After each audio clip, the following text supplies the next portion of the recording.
Bonjour frères et sœurs et merci de votre fidélité. Nous comprenons que le royaume des cieux dont parle Jésus n'est pas une formule. Il est une réalité qui prend en compte la vie réelle de notre monde.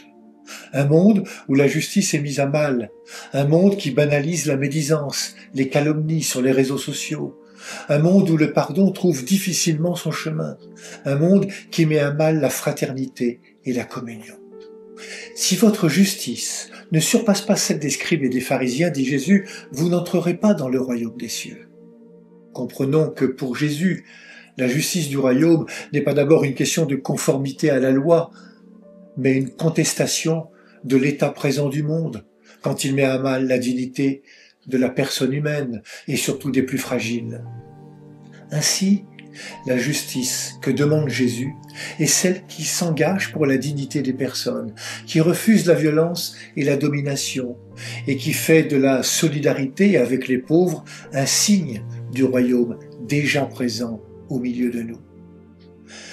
Un disciple de Jésus-Christ ne doit pas nécessairement se conformer au monde présent, mais s'engager en conscience à ce que dès maintenant, les hommes et les femmes puissent vivre ensemble dans des relations ajustées, apaisées, qui donnent place à chacun.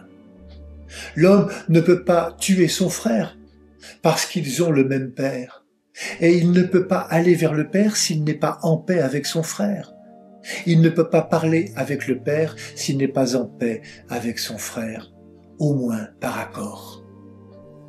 Jésus propose le chemin exigeant de la justice. Un chemin qui ne supporte aucune forme d'hypocrisie. Et tout commence dans nos cœurs. Jésus souhaite que nos cœurs restent purs de toute haine, de tout mépris, de volonté de vengeance, de tout ce qui casse la relation avec nos frères et sœurs. Frères et sœurs.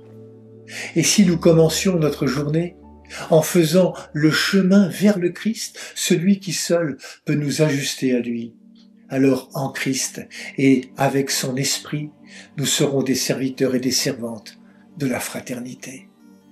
Bonne journée à toutes et à tous. Prenez bien soin de vous et des autres.